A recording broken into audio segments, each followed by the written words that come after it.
সবাইকে স্বাগত জানাচ্ছি আমার দেশ টপ নিউজে। সঙ্গে আছি তাহমিনা তাসির। শুরুতেই জানিয়ে দিচ্ছি সংবাদ শিরোনাম। মেজর সাদিকের স্ত্রী সুমাইয়া জাফরিন 5 দিনের রিমান্ডে। দুর্নীতির মামলায় কারাগারে বেগম রোকেয়া বিশ্ববিদ্যালয়ের সাবেক ভিসি কলিমুল্লাহ। অন্তর্বর্তী সরকারের প্রধান কাজ জাতীয় নির্বাচন করা, বললেন প্রধান উপদেষ্টা। বিএনপি বাংলাদেশপন্থী মন্তব্য সালাউদ্দিন আহমদের। জুলাই ঘোষণাপত্রে নির্দিষ্ট দলের চেতনা প্রকাশ পেয়েছে, মন্তব্য জামায়াত সেক্রেটারি। এবার বিস্তারিত। কার্যক্রম নিষিদ্ধ আওয়ামী লীগ নেতাকর্মীদের গেরিলা প্রশিক্ষণের ঘটনায় অভিযুক্ত মেজর সাদিকের স্ত্রী সুমাইয়া জাফরিনকে ভাটারা থানার সন্ত্রাস বিরোধী আইনের মামলায় 5 দিনের রিমান্ড মঞ্জুর করেছেন আদালত। বৃহস্পতিবার তাকে আদালতে হাজির করে মামলার তদন্ত কর্মকর্তা 7 দিনের রিমান্ড চেয়ে আবেদন করেন। রাষ্ট্রপক্ষে পাবলিক প্রসিকিউটর রিমান্ডের পক্ষে শুনানি করেন। আসামি পক্ষের আইনজীবীরা তার রিমান্ড নামঞ্জুর ও জামিন চেয়ে শুনানি করেন। উভয় পক্ষের শুনানি শেষে জামিন আবেদন নামঞ্জুর করে রিমান্ডের এই আদেশ দেন আদালত। এর আগে ঢাকা মহানগর গোয়েন্দা পুলিশের একটি দল তাকে আটক করে ডিবি হেফাজতে নিয়েছে। পরে ভাটারা থানায় সন্ত্রাস বিরোধী আইনের মামলায় গ্রেফতার দেখানো হয় তাকে। রাজধানীর বসুন্ধরা আবাসিক এলাকা সংলগ্ন একটি কনভেনশন সেন্টারে গোপন বৈঠক ঘিরে কার্যক্রম নিষিদ্ধ থাকা আওয়ামী লীগ, নিষিদ্ধ ছাত্রলীগ সহ অন্যান্য সহযোগী সংগঠনের 22 জন নেতাকর্মীকে গ্রেফতার করে ঢাকা মহানগর পুলিশ। এ ঘটনায় রাজধানীর ভাটারা থানায় একটি মামলা করে পুলিশ। মামলাটি তদন্ত চালাচ্ছে গোয়েন্দা পুলিশ।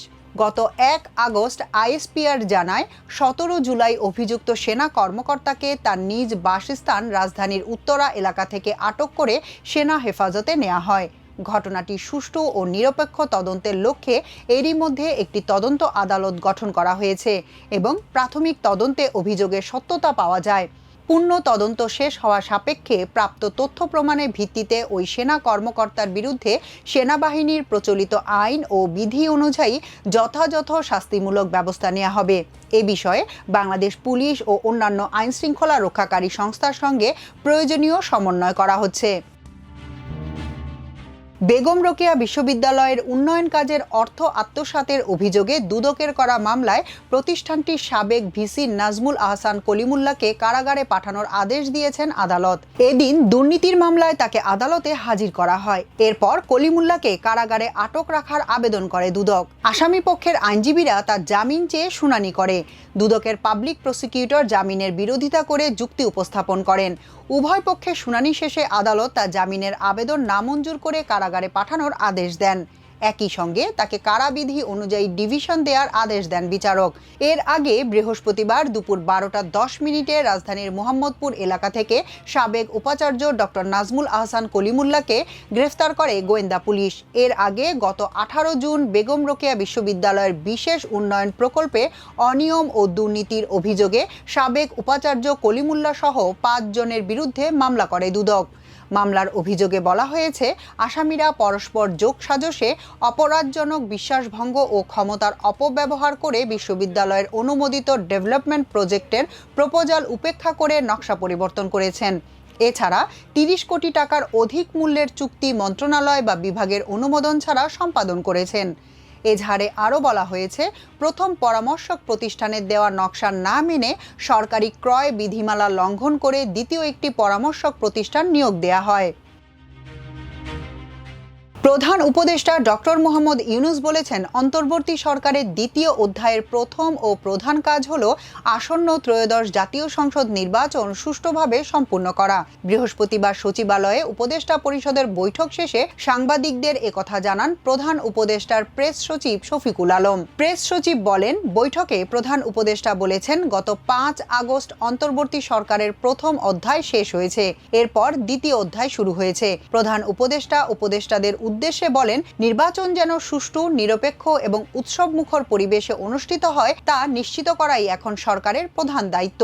প্রেস সচিব আরও জানান, মাইলস্টোন স্কুল অ্যান্ড কলেজে যুদ্ধবিমান দুর্ঘটনায় জীবন বাজি রেখে শিক্ষক মেহেরিন চৌধুরী শিক্ষার্থীদের বাঁচাতে গুরুত্বপূর্ণ অবদান রাখায় শিক্ষা মন্ত্রণালয়ের উদ্যোগে তার নামে একটি অ্যাওয়ার্ড দেওয়ার সিদ্ধান্ত নেওয়া হয়েছে উপদেষ্টা পরিষদের বৈঠকে।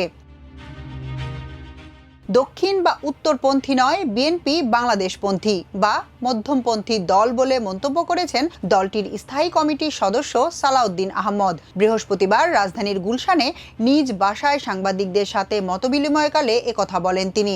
বিএনপি গণমানুষের দল উল্লেখ করে সালাউদ্দিন আহমদ বলেন, রাজনৈতিক দলগুলোর মধ্যে আদর্শিক পার্থক্য থাকলেও জাতীয় স্বার্থে সবাই যেন এক জায়গায় বসতে পারে সেরকম পরিবেশ সৃষ্টিতে কাজ করছে বিএনপি।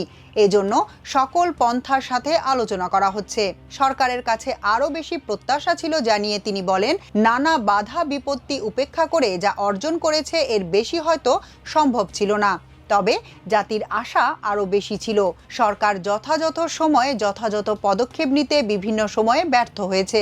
আইনশৃঙ্খলা নিয়ন্ত্রণে যে সমস্ত পদক্ষেপ নেওয়া দরকার ছিল সেগুলো নিতে ব্যর্থ হয়েছে বলেও মন্তব্য করেন বিএনপির এই সিনিয়র নেতা। নির্বাচন কমিশনকে পাঠানো চিঠি 1 বছরের মধ্যে সবচেয়ে গুরুত্বপূর্ণ পদক্ষেপ জানিয়ে সালাউদ্দিন আহমদ বলেন, জাতি এর জন্যই অপেক্ষা করছিল। সংস্কার ও বিচারেও অগ্রগতি হয়েছে, বিএনপি সন্তুষ্ট। ভবিষ্যতেও জাতিকে এগিয়ে নিতে প্রধান উপদেষ্টার ভিশনকে বিএনপি গ্রহণ করবে। নির্বাচন পরিচালনার জন্য দ্রুত আইন কানুন প্রণয়ন হবে প্রত্যাশা এই বিএনপি নেতার। বলেন, নির্বাচন সংক্রান্ত সাংবিধানিক সংস্কার নির্বাচিত সরকার করবে। এছাড়া বর্তমানে পুলিশের স্ট্রাকচার রাতারাতি পরিবর্তনের সুযোগ না থাকলেও নির্বাচন পরিচালনায় তাদের রাখতে হবে, তবে মূল ভূমিকা রাখবে সেনাবাহিনী। কারণ হিসেবে তিনি বলেন, জনগণই স্বচ্ছ নির্বাচন চায়। জনগণ যেখানে স্বচ্ছ নির্বাচন চায় সেখানে জনগণ ও প্রার্থীদের মানসিকতার কারণে আইন শৃঙ্খলা বাহিনীর ভূমিকা গৌণ হবে। জোটের বিষয়ে সালাউদ্দিন আহমদ বলেন, তফসিল ঘোষণার আগ পর্যন্ত সমমনা যে কোনো রাজনৈতিক দলের সাথে জোট হতে পারে, তবে জোটের বিষয়ে এখনো সিদ্ধান্ত হয়নি। জুলাই ঘোষণাপত্রে একটি নির্দিষ্ট দলের চিন্তা চেতনা প্রকাশ পেয়েছে বলে রাজনীতির ময়দানে গুঞ্জন উঠেছে বলে মন্তব্য করেছেন জামায়াতে ইসলামীর সেক্রেটারি জেনারেল মিয়া গোলাম পরওয়ার। বৃহস্পতিবার বিকেলে জাতীয় প্রেস ক্লাবে বাংলাদেশ আদর্শ শিক্ষক ফেডারেশন আয়োজিত এক আলোচনা সভায় এই মন্তব্য করেন তিনি। মিয়া গোলাম পরওয়ার বলেন, জুলাই ঘোষণাপত্রে ইসলামপন্থীদের অবদান মূল্যায়িত হয়নি। প্রধান উপদেষ্টা জুলাই ঘোষণাপত্র অসম্পূর্ণ। নির্বাচনের সময় ঘোষণাকে ইতিবাচক উল্লেখ করলেও প্রয়োজনীয় সংস্কার ছাড়া নির্বাচন দিলে জনগণের সঙ্গে প্রতারণা করা হবে বলে মন্তব্য করেন জামায়াতের এই শীর্ষ নেতা। তিনি আরও বলেন, বিদ্যমান ব্যবস্থায় নির্বাচন হলে নতুন ফ্যাসিবাদের জন্ম হবে। নির্দলীয় সরকারের সময় জুলাই সনদের আইনি ভিত্তি দিয়ে সেই আলোকে জাতীয় নির্বাচন দেওয়ার আহ্বান জানান গোলাম পরওয়ার। এখনকার মতো এ পর্যন্তই। সবাই ভালো থাকুন, সুস্থ থাকুন আমার দেশের সঙ্গে। চ্যানেলটি ভালো লাগলে সাবস্ক্রাইব করুন। আল্লাহ হাফেজ।